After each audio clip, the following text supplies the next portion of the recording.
আপনার উপর আক্রমণটা হতে পারে। হাদি ভাইকে বলতে পারলেন, আমাদেরকে বলতে পারলেন না কেন? হাদি ভাইকে আমি সেভ করতে পারবো এই আত্মবিশ্বাসটা আমার ছিল। এখন 4টা গুলি করার কথা ছিল, একটা করার পরে ব্যারেল জ্যাম হয়ে গেছে, 3টা গুলি করতে পারে নাই। শুধু পুলিশিংকে মন থেকে ঘৃণা করি, মন থেকে ঘৃণা করি, মন থেকে ঘৃণা করি, যে আমি যেন পুলিশ সদস্যের পরিচয় আর না দেই। কারণ অনেকে র্যাব কর্মকর্তা লেখেন, অনেকে সাবেক পুলিশ সদস্য লেখেন। আমি আজকে আপনাদের সামনে ক্লিয়ার করেছি যে আমি শুধুমাত্র বিপ্লবীদের পাহারাদার। আমি আজ পর্যন্ত বিপ্লবের কোনো ক্রেডিট আমি আজ পর্যন্ত নেই নাই। আমাকে কোনো মঞ্চেও দেখেন নাই, সম্ভবত দেখেন নাই। আমি এসবের ক্রেডিট নিতে চাই না, কারণ আমি বিপ্লবীদের পাহারাদার। ওনার মঞ্চে থাকবে, আমি তো ওনার সামনে পিছনে দাঁড়িয়ে পাহারা দেব, এটাই আমার কাজ। আর আমাকে এক ঘন্টার বেশি সময় ধরে জিজ্ঞাসাবাদ করা হয়েছে, এবং আমি আমার নাম্বারটা দিয়ে এসেছি, বলেছি যে যদি এই সংক্রান্তে আমাকে জিজ্ঞাসাবাদ করতে হয়, আইনি প্রক্রিয়া মেনেই যেন জিজ্ঞাসাবাদ করা হয়। আমি হাদি ভাইকে বলেছিলাম যে হাদি ভাই, আপনার উপর আক্রমণটা হতে পারে, কারণ আওয়ামী লীগ একটা কর্মসূচি ডেকেছে, আমি যেহেতু একটা নিউজ পেয়েছি, আপনি একটু সাবধান থাকেন। এখন ডিসি মাসুদ স্যার আমাকে জিজ্ঞাসা করতেছে, হাদি ভাইকে বলতে পারলেন, আমাদেরকে বলতে পারলেন না কেন?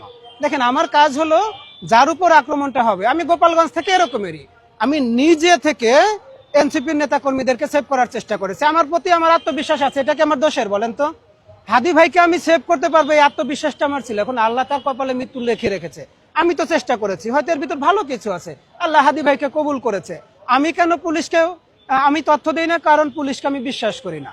আমি একেবারে টোটালি পুলিশকে বিশ্বাস আর করতেও চাই না।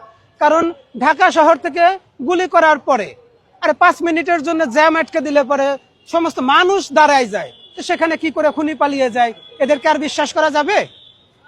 এই জন্য আমি পুলিশকে কোনো রকম কোনো তথ্য দিই না। যখন কোনো বিপ্লবীর উপর আক্রমণের কোনো সংবাদ থাকে, কিংবা আমি মিনিমাম জানি, আমি নিজে গিয়ে বলে আসার চেষ্টা করি যে ভাই, আপনার উপরে এরকম আক্রমণ হতে পারে, জীবন নাশের হুমকি আছে, আপনি একটু সাবধান থাকেন। এটা আমার দোষ? দোষ কাদের হয়? যারা বলে 4টা গুলি করার কথা ছিল, একটা করার পরে ব্যারেল জ্যাম হয়ে গেছে, 3টা গুলি করতে পারে নাই। দোষ তাদের হয় যারা বলে এই গাড়ি বদলে ওই গাড়ি বদলে, এদের সহযোগিতায়, নানকের এপিএস এর সহযোগিতায় দেশ ছেড়ে পালাই গেছে, দোষটা তাদের হয়। আমার কথাটা বুঝতে, আমি কোনো তথ্য বিভ্রাট করতে চাই না, আমি আইন বুঝি, আমি আইন মানি। তারপরেও আপনাদের মাধ্যমে বলে দিতে চাই, যদি কোনো পুলিশের ব্যক্তিগতভাবে, আমি কোনো পুলিশকে দায়ী করতে চাই না, আমি পুলিশকে ভালোবাসি। শুধু পুলিশিংকে মন থেকে ঘৃণা করি, মন থেকে ঘৃণা করি, মন থেকে ঘৃণা করি, কারণ এরা কাজ করতে চায় সিস্টেমের ভিতর থেকে, এরা অনেক কাজই করতে পারে না। আর এই কাজ করতে না পারার যে এদের অদক্ষতা, এরা মন থেকে চায় আমাদের পাহারা দিতে, এরা মন থেকে চায় আইন শৃঙ্খলা রক্ষা করতে, কিন্তু এরা পারে না। কি কারণে? কারণ এদেরকে যারা আদেশ দেয়, এইসব উপদেষ্টারা আরেকজনের কাছ থেকে আদেশ নেয়, ডিজিএফআই, সেনাবাহিনীর, এদের কাছ থেকে। এরা কার থেকে আদেশ নেয়? এরা বাইরের দেশের দাদাদের কাছ থেকে, রয়ের কাছ থেকে আদেশ নেয়। সম্ভবত এ কারণেই পুলিশ আমাদের দেশে স্বাধীনভাবে কাজ করতে পারে না। নাহলে বিপ্লব পরবর্তী সময়ে আমাদের দেশের সীমানায় কিভাবে 35 জন মানুষ খুন হয়ে যায়।